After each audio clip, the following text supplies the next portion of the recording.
Estamos a 11 días de las elecciones presidenciales del 2 de febrero. El conteo en su pantalla muestra el tiempo exacto que los salvadoreños tenemos para elegir a un nuevo presidente y vicepresidente de la República. El conteo será permanente en nuestras 3 emisiones de Noticiero Hechos aquí en Canal 12 para que usted también lo tome en cuenta y sepa cuándo es el día que tiene que ir a votar. Bueno, usted sabe cómo funciona el Citrams, la ruta exacta, parada de buses y cuál será el costo exacto del pasaje. Esos y otros temas abordaremos esta mañana con el viceministro del Transporte, Nelson García, que ya está con nosotros aquí en los estudios. Viceministro, muchas gracias por acompañarnos. Bienvenido. Buenos días. ¿Cómo va? ¿Todo bien? Todo bien, avanzando. Bueno, coméntenos un poco, comencemos a hablar sobre el tema del Citrams, ¿no? Porque siempre es importante recordar qué es el Citrams. Y luego hay muchas preguntas, obviamente, cuándo va a comenzar a operar completamente el Citrams, el tema del pasaje, el tema de la cantidad de autobuses que ya vinieron, qué tipo de autobuses vinieron, quiénes van a manejar estos autobuses, es decir, muchas preguntas al respecto, y cuándo va a entrar en pleno funcionamiento, que creo yo que es lo que la gente está esperando. Bueno, en primer lugar es importante como poner en contexto, Romeo, la necesidad en el país de modernizar el transporte público de pasajeros, una de las áreas de nuestro país que siempre estuvo, dijéramos, en el abandono y nunca fue asumido, dijéramos, con la importancia que tiene un sector el cual es un pilar fundamental de la economía de este país, mueve de cada 100 salvadoreños, 80 salvadoreños se mueven en un bus. Por lo tanto, dijéramos, el transporte colectivo constituye, digamos, una herramienta fundamental en el desarrollo económico de todos los países. Esa importancia y esa valoración que hacemos nos llevó a determinar que era necesario el modernizar el transporte. Y a partir de ahí surge, dijéramos, una cantidad de iniciativas en las cuales retomamos, dijéramos, parte de los estudios que estaban en el viceministerio de 1994, alrededor de 3 estudios, los cuales determinaban que la forma de, dijéramos, modernizar el transporte era a través de la implementación de sistemas masivos de transporte conocidos como BRT. Y es así como completamos una cantidad de estudios y desarrollamos un BRT. ¿Qué es un BRT? Es un transporte colectivo que circula en vías exclusivas con paradas de acceso controlado.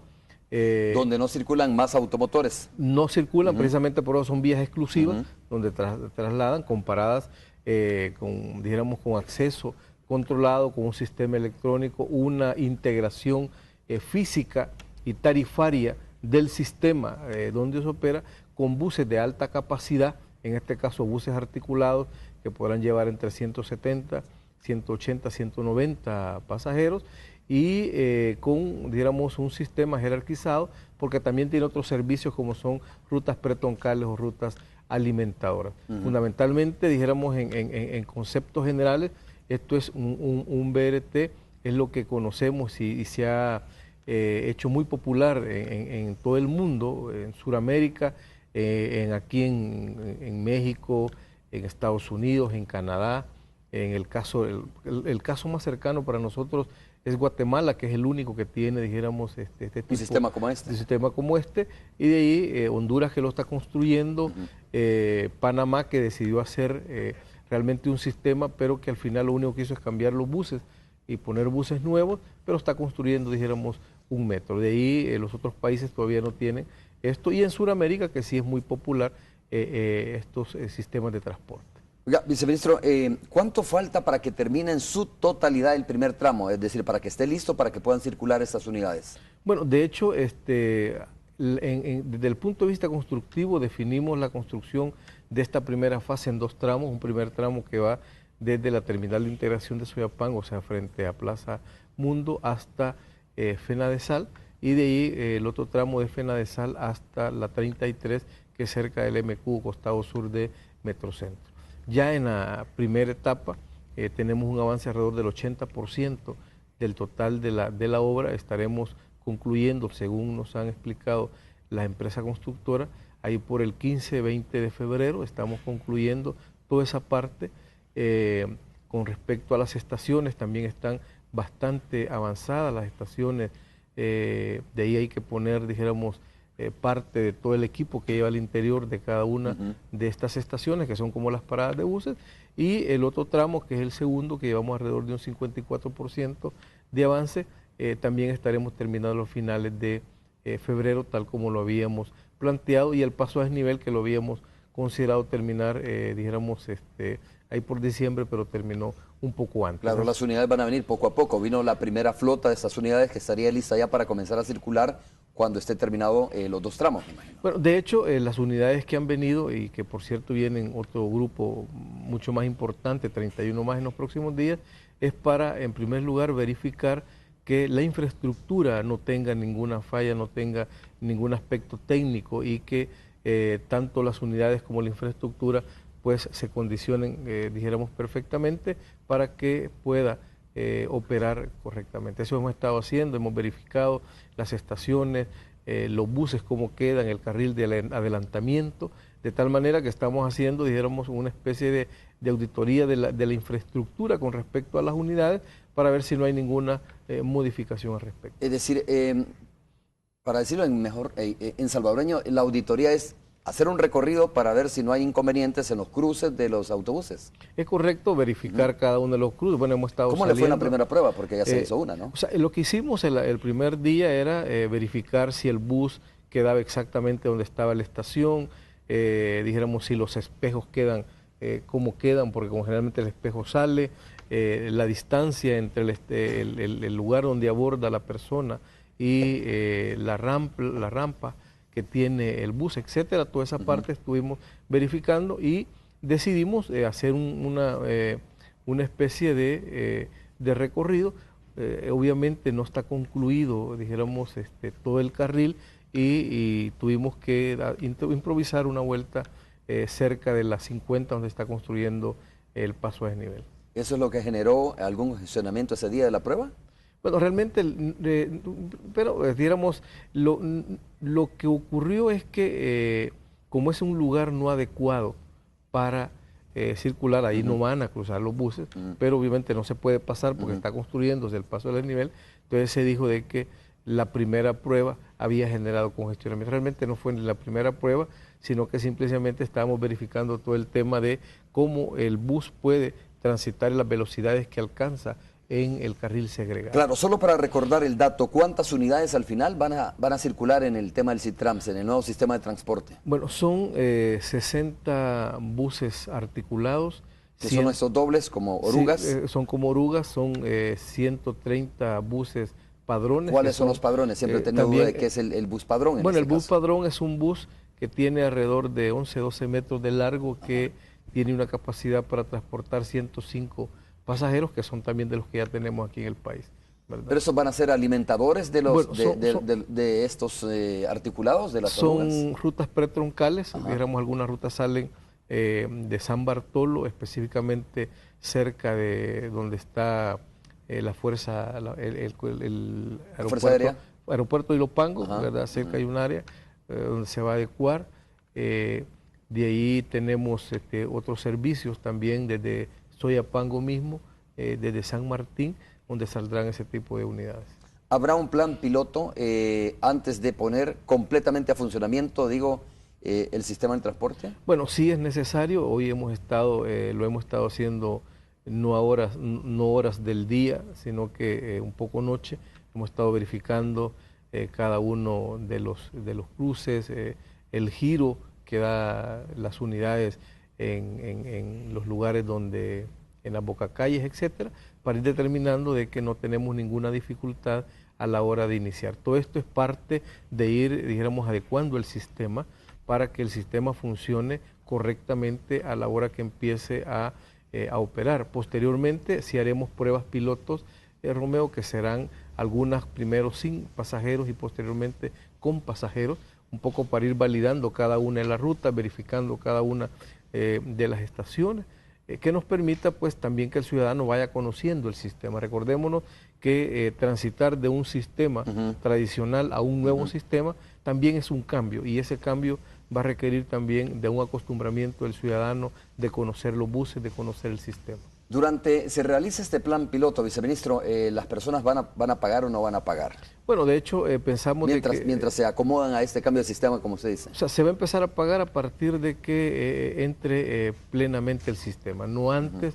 Posiblemente el hecho de hacer las pruebas piloto no es que va a funcionar y ni van a hacer todo el día, sino que van a ser pruebas que van a permitir ir, dijéramos, ajustando algunos detalles si es que hay que ajustarlos, y por supuesto cuando llevemos personas pues no se va a cobrar, ¿verdad? Se llama modernización del transporte del área metropolitana, más o menos, ¿no? Se llama, el CITRAN es un sistema integral del área metropolitana de San Salvador. Lo que busca es integrar los servicios tanto de las rutas alimentadoras pretroncales y troncales, por eso hablo de un sistema jerarquizado, ¿verdad? Y este sistema permite ordenar, y hoy nos va a permitir ordenar todo el oriente de San Salvador, de tal manera de que las rutas que están en el oriente de Salvador van a operar, porque tienen que seguir trasladando al ciudadano de donde vive hacia una estación o hacia la terminal de integración de Soyapango. Lo que hay que hacer es sectorizarlos, organizarlos, de tal manera que eso permita también reducir costos de operación a los actuales operarios y que puedan tener siempre, dijéramos, la rentabilidad que hoy tienen. ¿La mayoría de los empresarios del transporte colectivo en nuestro país están integrados a este tema del CITRANS? Bueno, de hecho ellos son, dijéramos, los socios principales, los que han adquirido las unidades, ¿verdad? No son de todo el país, sino son del área metropolitana de San Salvador, que están organizados en Zipago.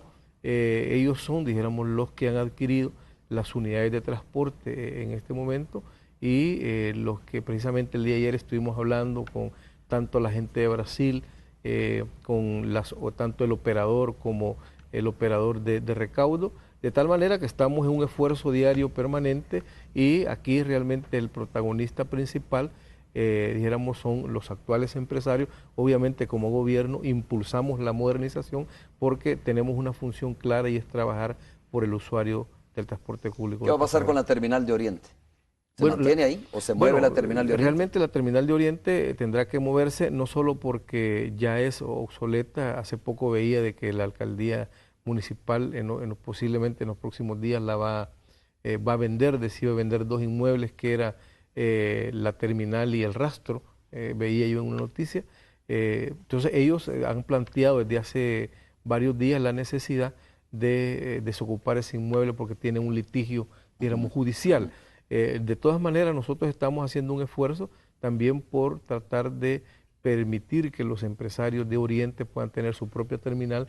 Ya ha sido parte de las propuestas que les hemos hecho, de tal manera que ellos tengan la capacidad de poder construir su terminal y poder tener un lugar donde llegan los buses de Oriente. Claro, comprendo eso. Ahora, ¿qué va a pasar con las personas que vienen de la zona norte? ¿Dónde tendrían su punto de llegada si no es ya en la terminal de Oriente? No sé si usted maneja ese dato. O sea, de hecho, nosotros creemos de que en el caso de la gente que viene de Chalatenango y todas las rutas anexas, debemos de buscarles allí un área donde puedan ubicar y puedan, dijéramos, tener accesibilidad a todos los servicios y a toda la comunicación que buscan siempre al llegar a la terminal de Oriente. Ese es un aspecto que también estamos tratando. Creemos de que no es necesario que dijéramos, pasen por todo San Salvador, porque lo que ocurre cuando vienen de Chalatenango para llegar a la terminal de Oriente, realmente vienen por la troncal. Entonces hay que buscar un área, y eso es lo que estamos también trabajando. Muy bien, vamos a hacer la primera pausa comercial, vamos a regresar en breve para continuar conversando sobre este nuevo sistema de transporte del área metropolitana de San Salvador. Por supuesto, algunos dirigentes del Partido Arena han hecho sus críticas al respecto, ¿no? Han dicho, por ejemplo, que el CITRANS es una mala copia, dijo Ernesto Meis en su momento, vicepresidente de ideología del Partido Arena. Volvemos en breve.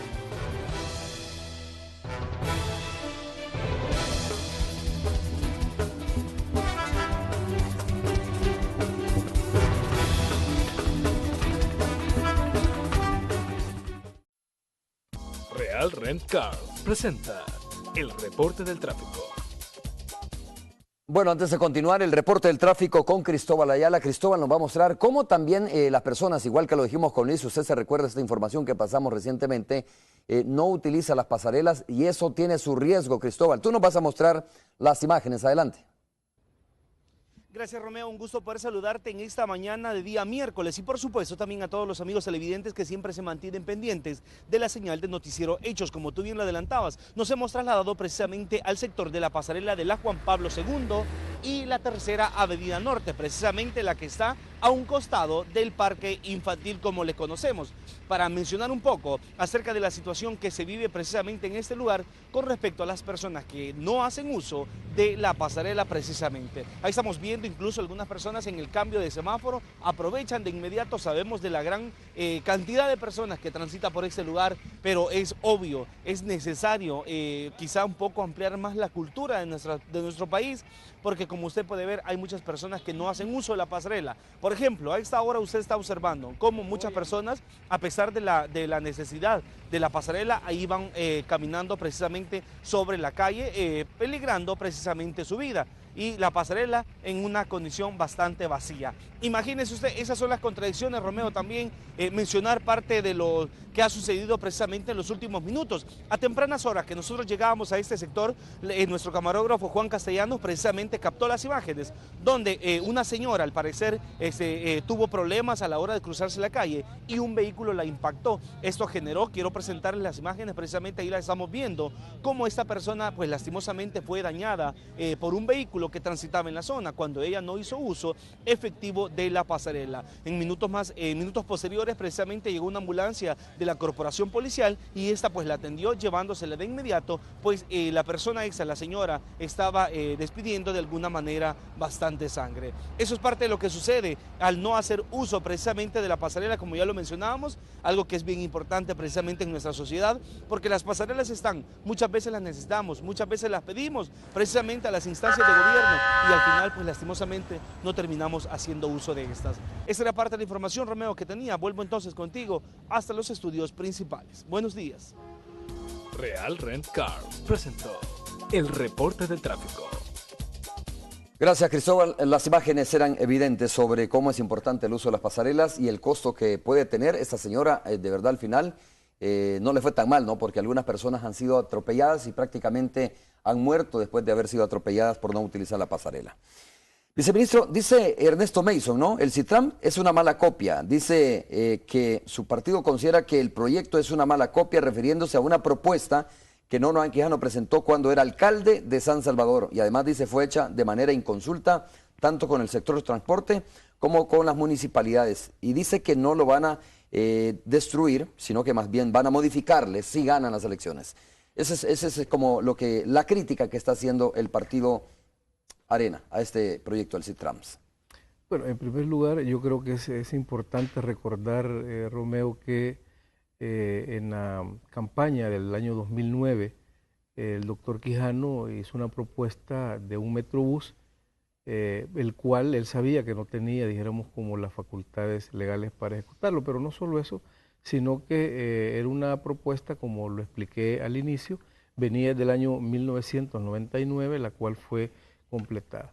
¿Qué es lo que ocurre, dijéramos, en la actualidad? Hace poco apareció el doctor Quijano con un bus donado precisamente a la alcaldía por una comunidad, dijéramos, de España, y dijo pues que era otra de las promesas cumplidas, o sea, refería que estaba cumpliendo una promesa del 2009, claro, después del 2009 al 2014 es una distancia bastante grande y trajo un bus, con lo cual obviamente no va a resolver un problema del transporte.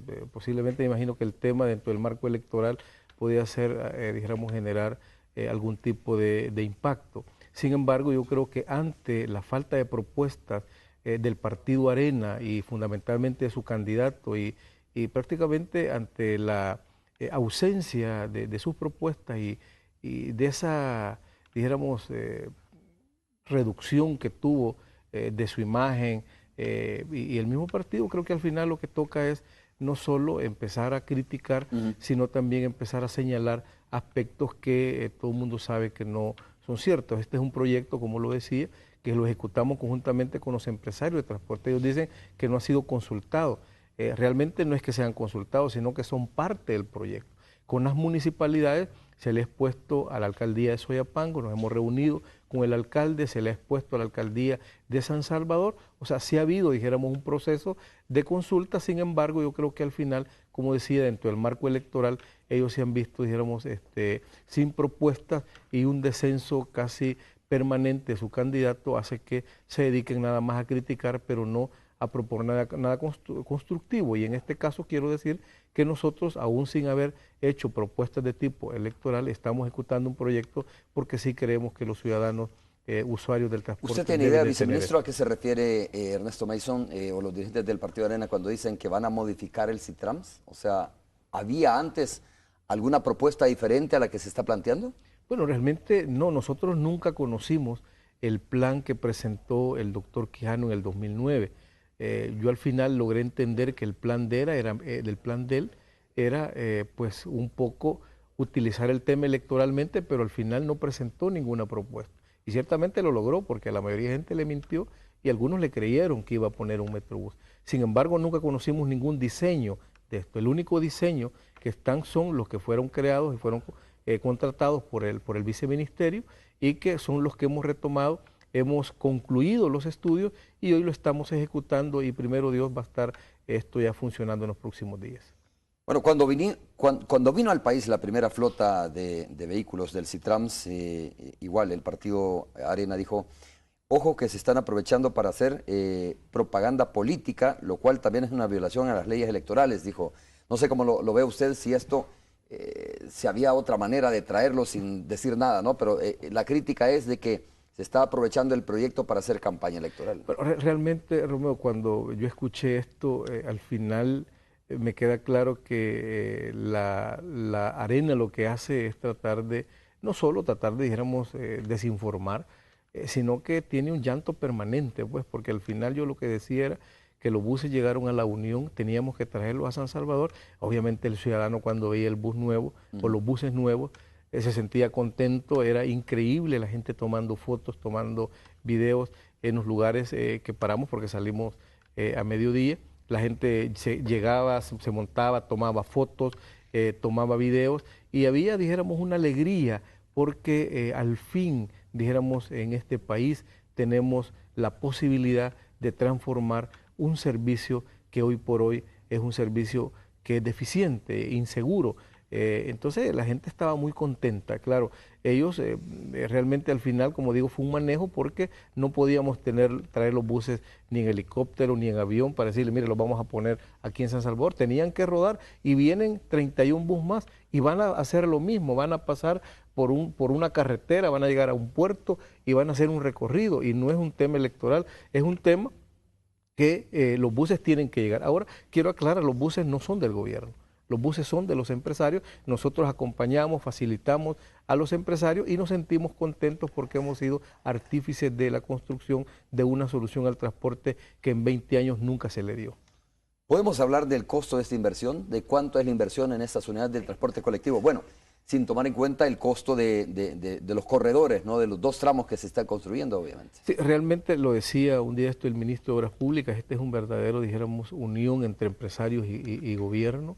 Hay alrededor, la inversión que van a hacer en buses son alrededor de 46 millones de dólares, que son los que cuestan este lote de unidades, que son 60 articulados, 130 padrones, están siendo, dijéramos, fabricados en Brasil, con un chasis Volvo y una carrocería Marco Polo, dijéramos, un bus de última generación. Entonces, dijéramos, la inversión asciende a los 46 millones de dólares.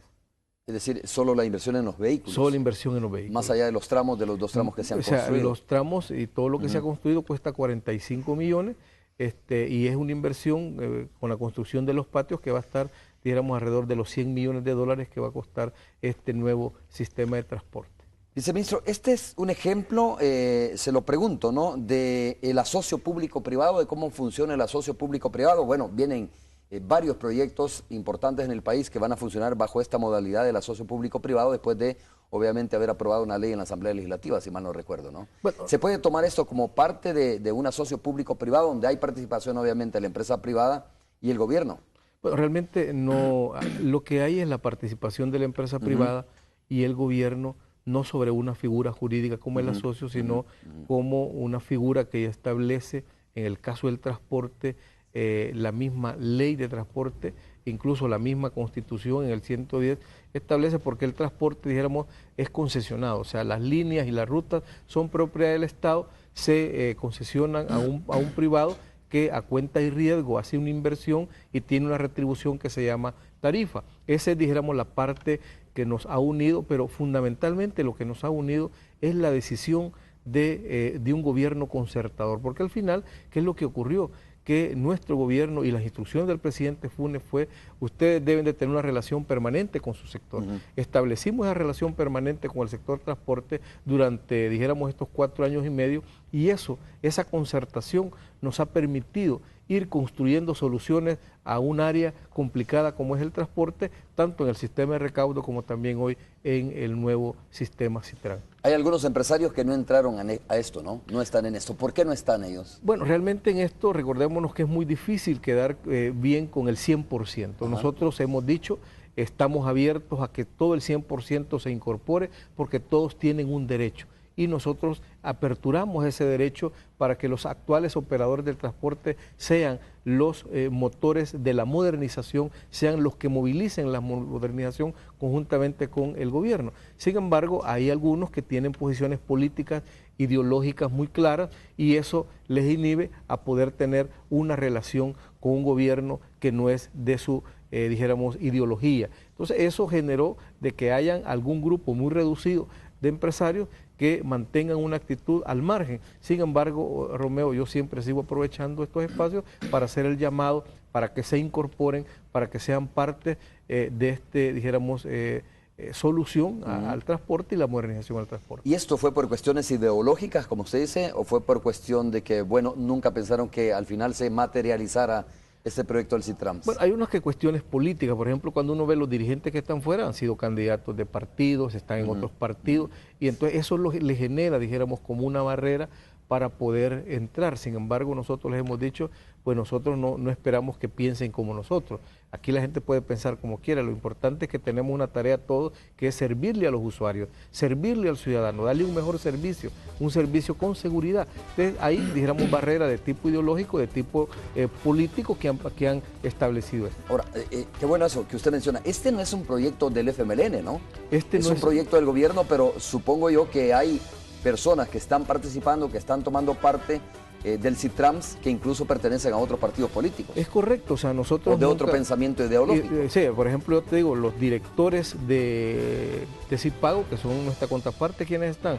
Están Miguel Ángel Castañeda, Eduardo Mendoza, Catalino Miranda, una cantidad de personas que no necesariamente... Catalino que incluso tuvo su propio partido. Tuvo su propio partido, o sea, pero para nosotros ese no es ningún, dijéramos, obstáculo, más bien este es un proyecto del gobierno para la gente, para los ciudadanos, para esos 1.6 millones de personas que se mueven en autobús todos los días y en microbús. Es para ellos, indistintamente con los empresarios. Nosotros no tenemos ninguna barrera ni política ni ideológica y hemos dicho, estamos aperturados para que todos puedan venir. Bueno, nueva pausa comercial. Cuando regresemos, viceministro, sí vamos a hablar un poco sobre el tema de las tarifas. Yo entiendo que eso está un poco definido y que no habrá mayor cambio, ¿no?, en el sistema tarifario tras la entrada en vigencia del Citrams. Y algo mencionaba usted, pero ¿cuántas personas se van a movilizar a través de este sistema? Y si a futuro también se pretende que este sistema pueda ir más allá, es decir, que no solo llegue ahí por la Alameda Juan Pablo II, sino que se pueda prolongar. De hecho, cuando conversaba con el ministro de Obras Públicas me decía, este tramo que se está construyendo desde Casa Presidencial hasta Santa Tecla y ya conectado con la autopista de Los Chorros, está pensado precisamente en esa línea, que a futuro se pueda generar un carril abierto desde Ilopango, ¿no?, hasta más o menos a la altura de Los Chorros o más abajo. Volvemos en breve.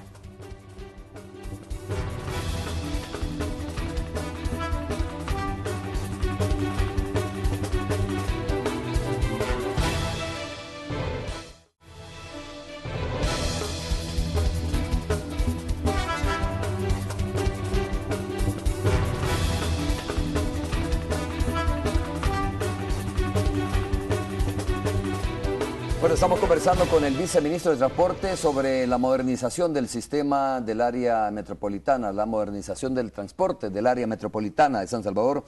Y se ha vendido como un concepto que es importante discutirlo y preguntarle. Se habla de un sistema que va a ser masivo, pero seguro al mismo tiempo, ¿no?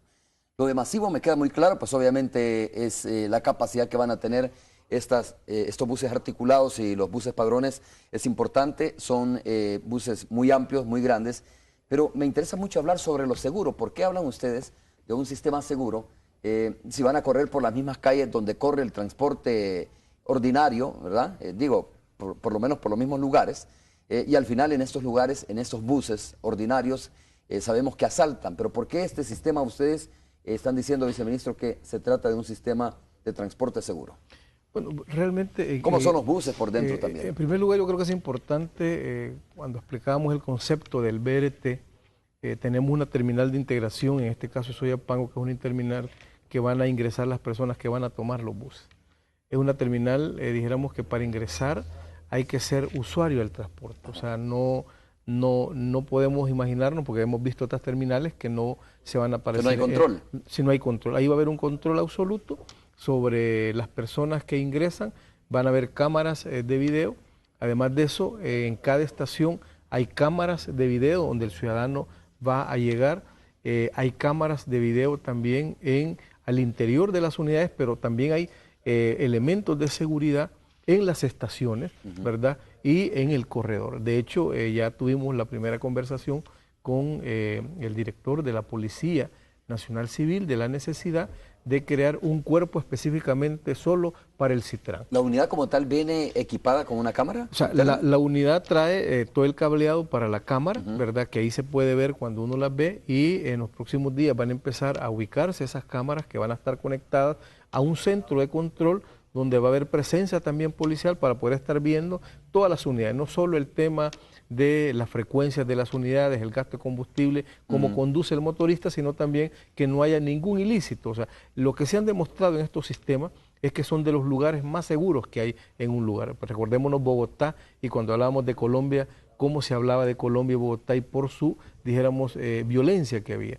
El sistema de transporte cambió totalmente Bogotá, lo hizo muy seguro, y hoy Bogotá es una de las ciudades, dijéramos, que hubo una reducción de la violencia. Va a tener vigilancia a las 24 horas. Va a tener vigilancia a las 24 horas, pero no solo eso, es accesible totalmente para todas las personas con algunas discapacidades, de tal manera que la Comisión de Obras Públicas de la Asamblea ha decidido el próximo lunes, conjuntamente con los empresarios del viceministerio, hacer un recorrido.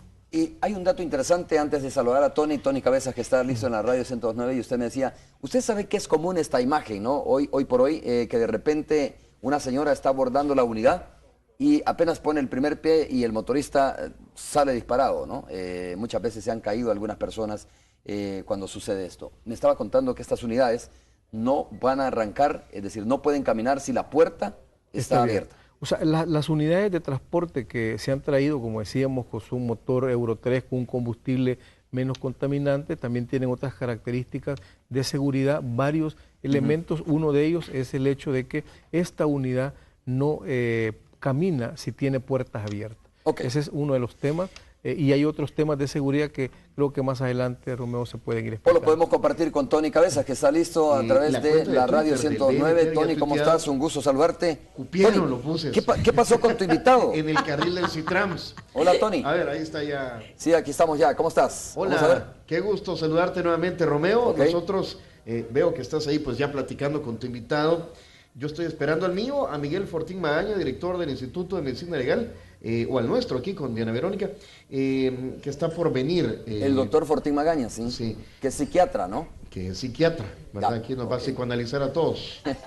Mira, estoy conversando con el viceministro del Transporte mientras llega tu invitado. Tony, si tienes alguna pregunta, hemos estado hablando sobre este sistema de modernización del transporte del área metropolitana.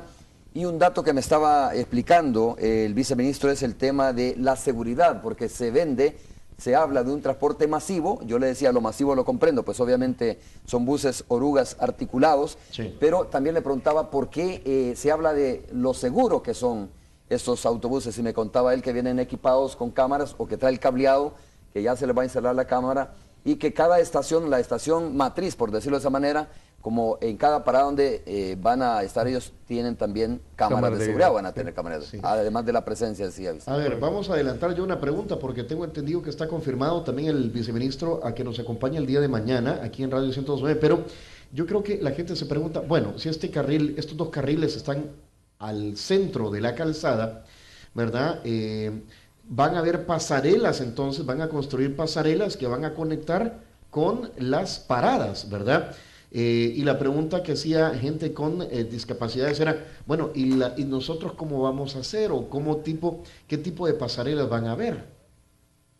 Bueno, buenos días, Tony, buenos días, Verónica. Realmente este es un tema que hemos venido discutiendo, se ha dicho en otros momentos que ya no iban a haber pasarelas y qué lástima que no iban a haber pasarelas, que cómo iba a pasar las personas. Nosotros explicábamos que el sistema debe ser un sistema totalmente accesible y precisamente por eso es que el sistema está dotado de un tipo de semáforos que permite realmente poder pasar a las personas hacia las estaciones. Sin embargo, también en aquellos lugares donde se permite poder construir una pasarela, la vamos a construir de tal manera que vamos a tener alrededor de 4 pasarelas, una que va a estar en el MQ, una que va a estar en el parque infantil, una que vamos a terminar de tener en la estación de Antequirta, una que va a estar también en este caso la terminal de Oriente por Fena de Sal, y estas son pasarelas que también tienen rampas para poder pasar, no son gradas, sino son rampas donde las personas también pueden entrar en silla de ruedas, pero también van a poder entrar también por la parte de abajo, de tal manera que en los lugares donde no hay pasarela siempre están estos semáforos que tienen también, dijéramos, accesibles, que son semáforos audibles, que tienen, dijéramos, un número donde va diciendo cuántos segundos falta para que se ponga el rojo, de tal manera que hay todo, dijéramos, una ayuda al usuario para que pueda abordarlo con facilidad en los autobuses. Viceministro, entonces podemos asegurar que van a haber semáforos sobre el Boulevard del Ejército. Es correcto, van a haber semáforos, va a desaparecer uno nada más, pero los otros se mantienen. Dijéramos, estamos hablando de, en el caso de la 50, que siempre se mantiene, dijéramos, ese semáforo que ahorita está ahí. Desaparece el semáforo que está estaba, dijéramos, cerca de la Matepec. Es que había dicho el ministro de Obras Públicas, Gerson Martínez, que la intención era que hubiese un corredor que atravesara una parte de San Salvador sin tener que pasar por ningún semáforo. Bueno, de hecho, eso, él precisamente se está construyendo el paso de nivel de la 50, porque el semáforo que está ahí es el que ya no se va a utilizar. Lo que el ministro dijo es correcto y así va a ser, va a haber un corredor sin semáforos, que es el que se ha estado construyendo, y precisamente por eso se está construyendo el paso de nivel de la 50 para ir por arriba y no Tony, y esa es una pregunta que tenía pendiente yo con el viceministro, es decir, la idea es que desde Ilopango, donde está comenzando este proyecto del CITRAMS, o sea, hasta el Poliedro en Lourdes, ¿no? Dice, por eso es que el tramo de Casa Presidencial hacia Santa Tecla, que conecta ya prácticamente con lo que es la autopista de Los Chorros, se hizo pensando en este diseño, se hizo pensando en la posibilidad de la prolongación de ese sistema del transporte, ¿no? Desde Ilopango hasta, viceministro, hasta el Poliedro más o menos. Bueno, es correcto. Obviamente es a futuro, pues. Sí, pero nosotros lo tenemos, dijéramos, como la obligación de prepararnos hacia el futuro y tal como lo había dicho el ministro, la idea nuestra es de tener un sistema de transporte masivo hoy por hoy que vaya desde Soyapango hasta, en este caso, Santa Tecla, ¿verdad? Que es el primer corredor definido. Ya parte de la infraestructura ha sido construida, hay una parte que todavía no, sin embargo esa es la tarea que va a tener el próximo gobierno para poder completar dijéramos, el tramo que va desde Soyapango hasta Santa Tecla y de esa manera tener realmente un sistema de transporte que pase desde oriente a occidente o de occidente a oriente. A ver, Romeo, ayer la cuenta de Twitter del BMT precisamente tuiteó y dijo, bueno, ya los buses están ahí, se están haciendo pruebas y cupieron los buses. Un poco en serio, un poco en broma comentábamos acá. Viceministro, ¿es que estaban preocupados que no iban a caber los buses en los carriles? No es esa la preocupación, sino que lo que nosotros veíamos es que los carriles tienen, dijéramos, el ancho y la estructura correcta que tiene cualquier BRT en el mundo. Los buses, cuando uno pide que construyan buses, pide un diseño determinado y el bus debe de corresponder a ese diseño. Cuando se traen los buses se verifica que el diseño corresponda al que se solicitó, porque ese es para ese es que está definido, dijéramos, estos carriles. Y tal, dijéramos, como lo habíamos pensado, pues exactamente funcionó el carril de adelantamiento, las estaciones, etcétera, todo estuvo, dijéramos, de forma adecuada y la infraestructura está adecuada a los buses que solicitamos. Bueno, le costó dar vuelta ahí a alguien, me parece, ¿verdad? Cuando estaban dando la vuelta, pero quedó medio trabado, ese es un congestionamiento, pero cuestión de práctica. Ya que preguntaste, ¿dónde es que quedó trabado? No en primer lugar, quiero aclarar de que ahí no dan vuelta los buses. O sea, ahí no van a dar ahí vuelta. nunca van a dar vuelta a los buses, sino que simplemente nosotros, para verificar un poco la velocidad del bus sobre el carril segregado, corrimos desde una de las estaciones de Antequirta y llegamos hacia las 50 donde se está construyendo el paso a desnivel. Como ahí se está construyendo no se puede pasar. Entonces improvisamos dar vuelta y obviamente no está diseñado para eso y eso generó, y algunos lo consideraron de que la prueba piloto había fallado, y dijeron una cantidad, pero tiene que ver con el tema, dijéramos, fundamentalmente de tratar de desgastar o de ver mal un proyecto que es novedoso y que va a resolver un problema que nunca fue Tony, resuelto. mira, mientras llega tu invitado, solo decirte que... Ya lo vi por aquí, ya anda por ahí. Ya llegó por ahí, donde sí tiene preocupación. Donde sí tiene preocupación el viceministro es en el tema del FONAT, estamos hablando, porque dice, se registra a diario una gran cantidad de accidentes de tránsito y mientras esto se discute en la sala de lo constitucional, porque todavía la sala no ha dicho nada al respecto, pues hay muchas personas que son víctimas de accidente y no están recibiendo la ayuda, ¿no? O no la van a recibir a futuro esta ayuda porque no se está recaudando los fondos establecidos por la ley. Bueno, realmente nuestra preocupación, Romeo y compañeros, es que hasta este momento llevamos un incremento ya del 8.5% de muertes por accidente de tránsito.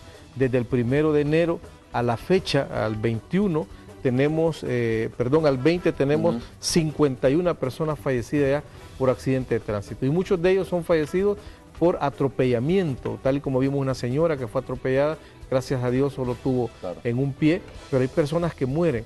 Sin embargo, tenemos, y hace poco la OPS decía, la OMS también, que es necesario y que hay conflictos en el caso del FONAT que están afectando a las víctimas de accidentes de tránsito. Bueno, muchas gracias, Tony, un saludo para ti. Gracias a ti. Mañana vamos a poder ampliar todas estas informaciones con Nelson García.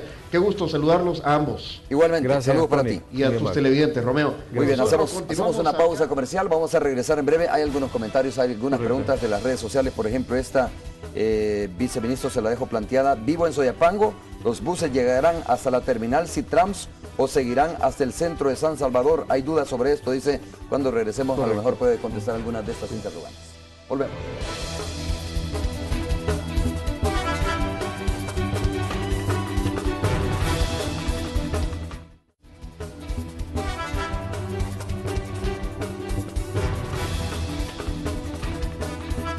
Bueno, la pregunta, vivo en Soyapango y con eso nos despedimos. Viceministro, ¿los buses llegarán hasta la terminal del Citrams o seguirán hasta el centro de San Salvador?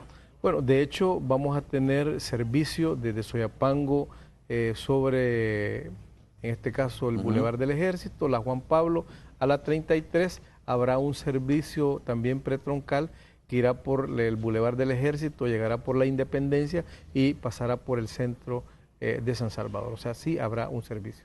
Bueno, es a propósito de la pregunta que hacía una de nuestras amigas excelentes. Muchas gracias, viceministro, por haber estado con nosotros. Un gusto haber conversado con usted esta mañana. Gracias, Romeo, y gracias, amigos y amigas.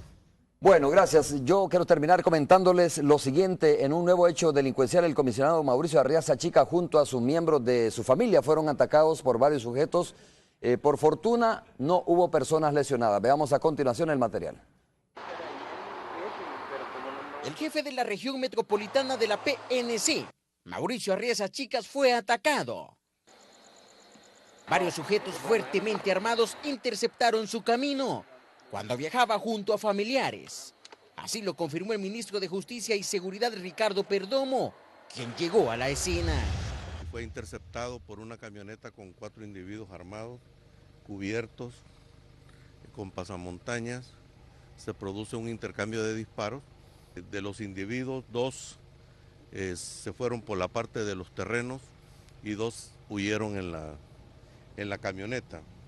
El atentado ocurrió en la entrada a una residencial en Lourdes, Colón. Ricardo Perdomo condenó el hecho. Nos tiene muy indignados, pero no por eso vamos a perder la serenidad. Como familia de policía estamos unidos y le vamos a dar una respuesta al crimen, que hay interés de elevar los homicidios, de atentar contra policías y crearle una zozobra y un temor a la ciudadanía. De este hecho no resultaron ninguna persona lesionada, solamente fueron los disparos, pero no impactaron en su integridad física. Para las autoridades, el altercado es un mensaje de grupos criminales por el trabajo que la corporación policial actualmente efectúa para combatir la delincuencia. Tras el ataque, la policía realizó un fuerte operativo para ubicar a los responsables. Sin embargo, no hubo resultados positivos. Con imágenes de Adalberto Cruz, Julio Guevara, Noticiero Hechos. Gracias, Julio. Y concluimos nuestra emisión de Hechos AM informándole de 6 pandilleros detenidos y 3 armas de fuego incautadas. Es el resultado de un operativo sorpresa realizado por la policía Casa por Casa o Casa Segura en la urbanización Primavera, municipio de Quesaltepeque, al norte de la capital. La policía también realiza a esta hora de la mañana un operativo en el interior del mercado Sagrado Corazón, también ubicado aquí en la capital salvadoreña. Con esto llegamos al final. Gracias a ustedes por habernos sintonizado y nos vemos el día de mañana. Recuerde el horario 5:30 de la mañana. Es todo. Buen día.